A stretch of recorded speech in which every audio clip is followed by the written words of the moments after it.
Hey guys, alright, it's Brett from IBMA, and in case you don't know, I run a YouTube channel focusing mainly on the old style conditioning trainings of Kung Fu and martial arts in general, so I like it all. Plus I'm a lifelong martial artist.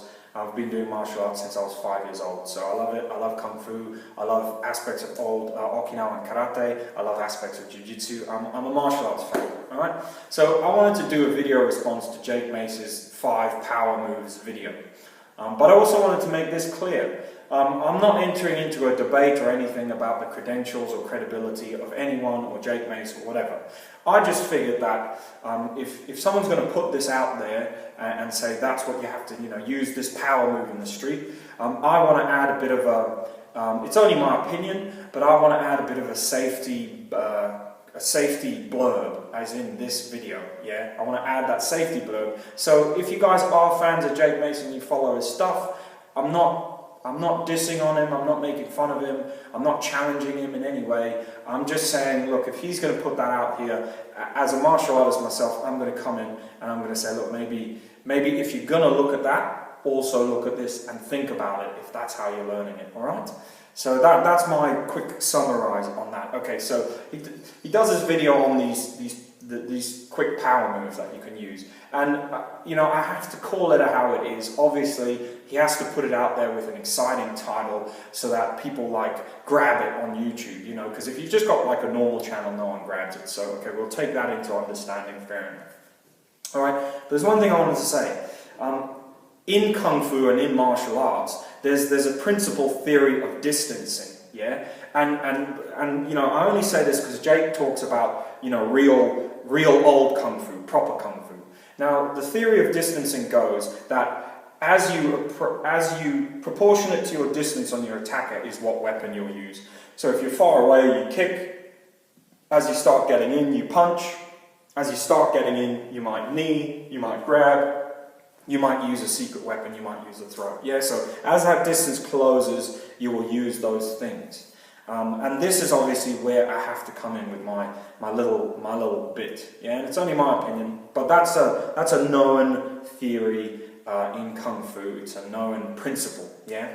So first off, if you're going to give someone the self-defense stuff, you need to tell them that principle of distance. Now, the danger is if you start breaking that principle of distancing, you start for real self-defense and real Kung Fu and real martial arts, you start to make it dangerous for your students. So I actually commented on that video. I said, look, man, the beginning could work, I suppose, and you've got the elbow in there, but there's a very important point that needs to be added. Now, also another important point is training with reactions of your partners.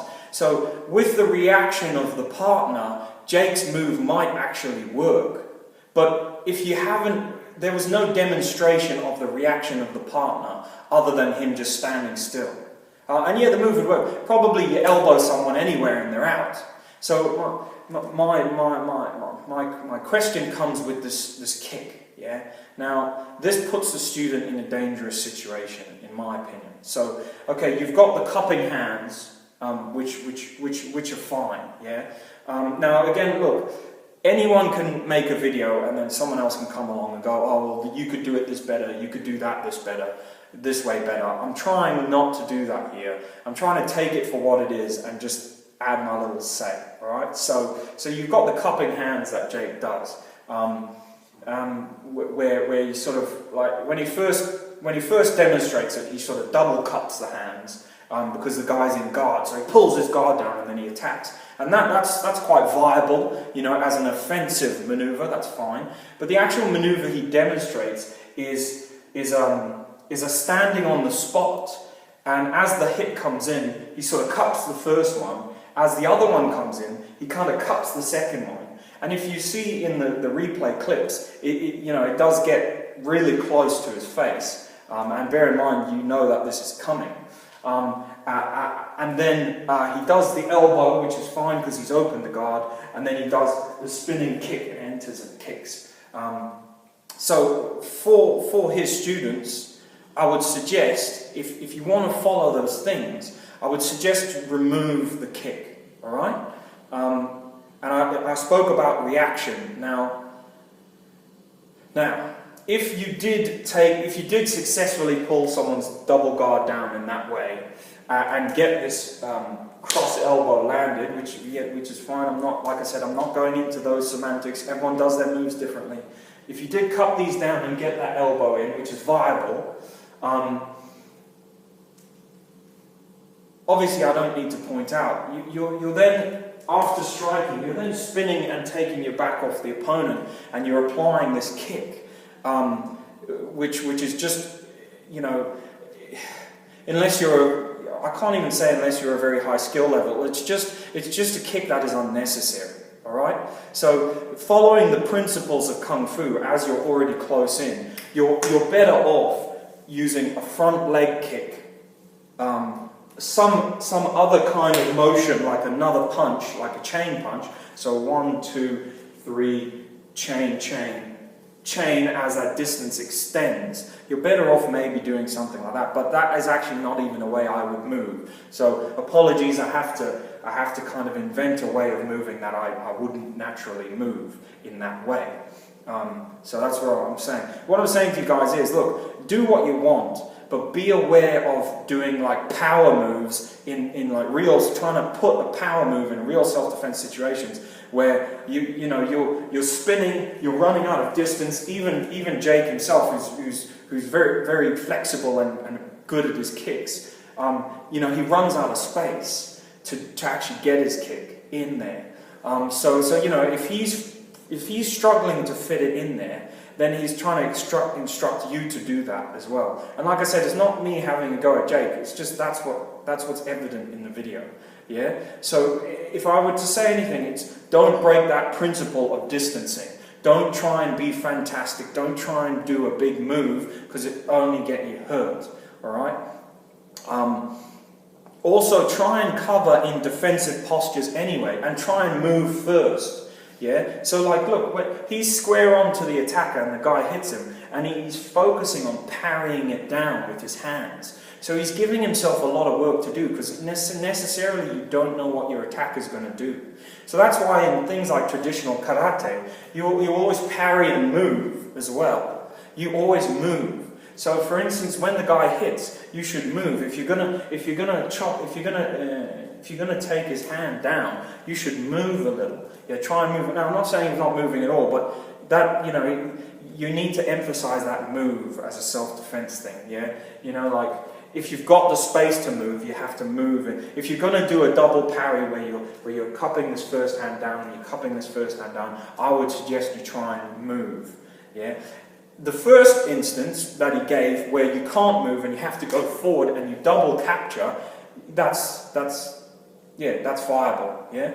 Double capture. But even then, I personally would use, with the double capture and the left leg leading, I would personally use the other elbow, because you've got a reverse elbow, and again, you're having to reach, and the distance is so close. Yeah, if the distance was a bit more, maybe you could do a reverse elbow or whatever, but it's a big thing. If you're dealing with these small captures like this, you might as well chain it down and do a leading arm elbow to the face that you can turn into something else, or even just a simple chop.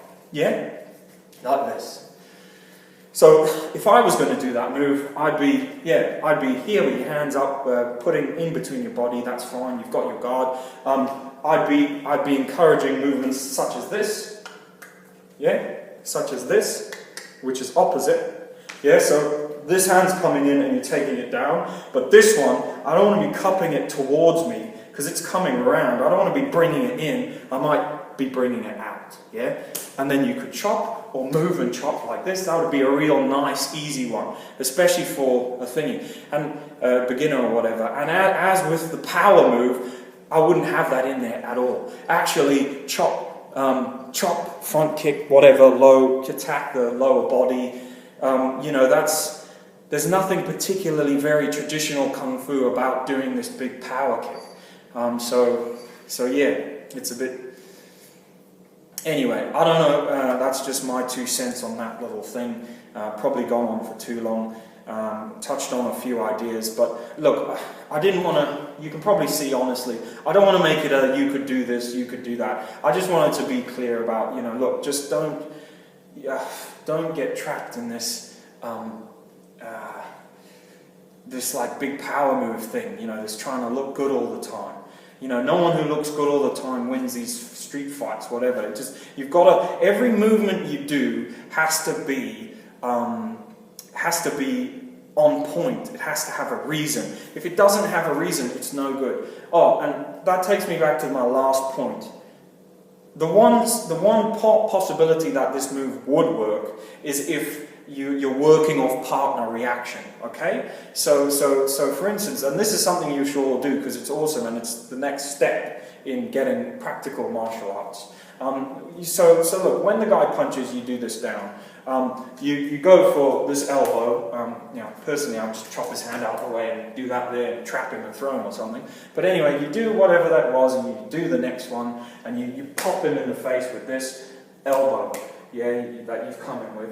I'm probably using alternative leg kick, so I'm still on balance on the front leg, but it doesn't matter, and a throw or something. But alright. So anyway, you do this. Now, as you land that elbow, and you can train this with your training partner, the likelihood is the guy's going to go left, right. As you land that elbow, he's going to go away. Yeah, because very few people get hit with an elbow and they don't react at all. They'll get hit and come back a few points. So now that is a position where your spinning kick might work.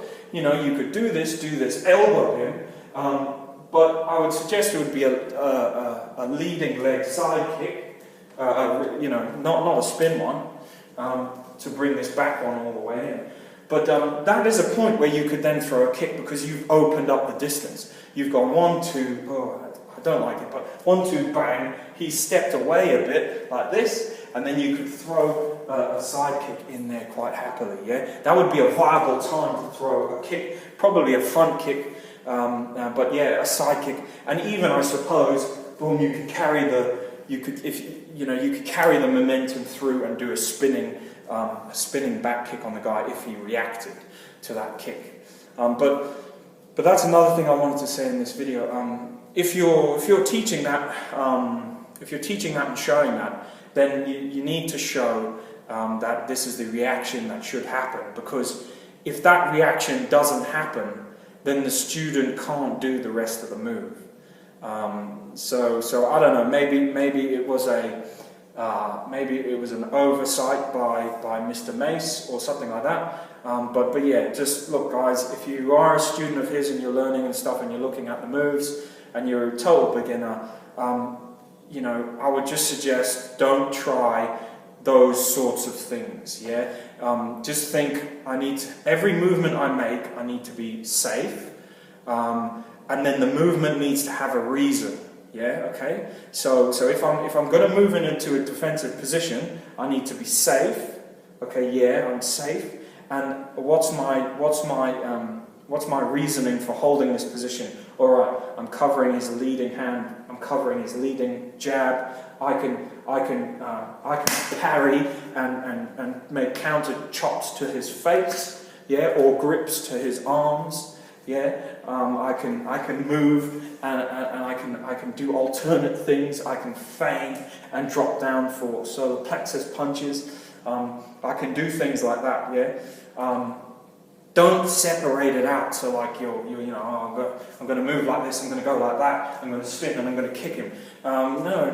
You need to be. Every move needs to be safe. So move. I'm on point. Move. I'm on point. I'm doing my counter attack. Yeah. I'm doing whatever counter-attack I'm doing, and then I'm always assessing the distance. If the distance opens out, I'm using long weapons. If the distance closes, I'm using short weapons. Yeah, or I'm creating distance and using long weapons. Yeah, so even in that demonstration, if you cupped, elbowed, stepped back, and then did a side kick, you've then at least opened the distance for yourself to get the power that you need, and also to assess the situation. So anyway, it's not a rant, I'll probably do a few more of these. I'll get some other people in so we can give you an example of it. But yeah, it was a Christmas tree. But yeah, by all means, I'm not trying to shirk onto anyone else's views or make a name for myself or whatever. I've got a channel here on YouTube. It's a specialist sort of area of conditioning and stuff. I'm happy with that. But you know, also when you see, you know, I'm a person. I've got a combative job. I'm out there. You know, I'm dealing with people all the time. You know, so I'm in aggressive situations. I'm in combat situations. No, I'm not a store security. I'm not whatever. I'm a cop. So I deal with those sorts of things. And I just wanted to say that, you know, these sorts of moves, especially for a beginner or a learner, it's not the right. Maybe it's why you got into martial arts. You think, oh, I want to be like Jackie Chan and do all these big moves. But if you try and do those for power moves, street self-defense, you'll get smashed. Alright guys, so anyway, look, be safe out there.